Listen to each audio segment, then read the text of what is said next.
చూసుకుంటే ఒక 1 kg of heroine seize చేశారు.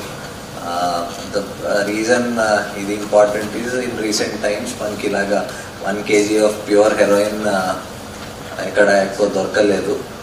So this is a big catch because it is worth almost pure heroin is worth, of course అది quality మీద depend అవుతుంది, but somewhere around 7 to 8 crores worth ఉంటుంది అది.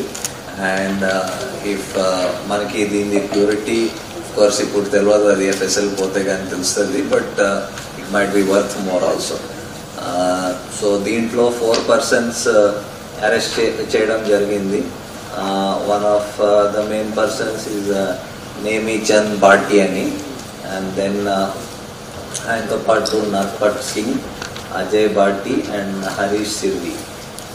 So దీంట్లో basically ఏం జరుగుతుందంటే సంతోష్ ఆచార్య అని ప్రజెంట్లీ ఈ పర్సన్ రాజస్థాన్లో జోధ్పూర్లో జైల్లో ఉన్నారు అని తెలిసింది.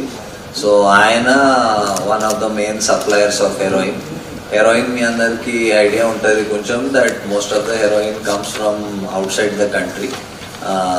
అన్లైక్ గాంజా కానీ ఇక్కడ మ్యానుఫ్యాక్చర్ అంటే ప్రొడ్యూస్ కాదు, అక్రాస్ ద బార్డర్ నుంచి వస్తుంది హెరోయిన్. అండ్ అక్కడ నుంచి రాజస్థాన్ నుంచి ఈయన ఆచార్య వేరియస్ సోర్సెస్కి సప్లై చేస్తూ ఉంటాడు. సో ఈయన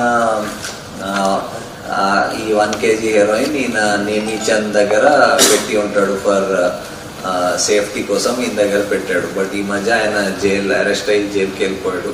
సో ఈ నేమిచంద్ దానికి డిస్పోజ్ చేయడం, అమ్మడం, దాంట్లో ఏదో అర్న్ చేసుకోవచ్చు అని చూసి ఇక్కడ వాళ్ళ రిలేటివ్ ఇక్కడ అజయ్ భాటి అని ఉంటాడు, ఆయనకి తెలిసిన వాళ్ళు ఇంకొక హరీష్ సిర్వి ఉంటారు.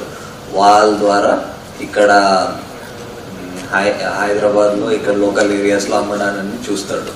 సో ఆయన రాజస్థాన్ నుంచి ఫ్లైట్లో వస్తాడు అండ్ ఈయన నర్పట్ సింగ్ అని మనిషికి ఆ హెరోయిన్ ఇస్తాడు, ఆయన బస్లో తీసుకొస్తాడు ఇక్కడ. సో ఇక్కడ పెట్టి మళ్ళీ ఇక్కడ నుంచి మళ్ళీ ఫర్దర్ దానికి ఐదర్ మిక్స్ చేసి ఆర్ ప్యూర్ ఫామ్లో స్మాలర్ క్వాంటిటీలో దానికి ఫర్దర్ దానికి డిస్ట్రిబ్యూట్ చేయడం అని ట్రై చేస్తున్నారు. సో ఇప్పుడు మనం ఎక్కువ మన seizures are ganja oriented seizures ఎక్కువ ఉంటాయి.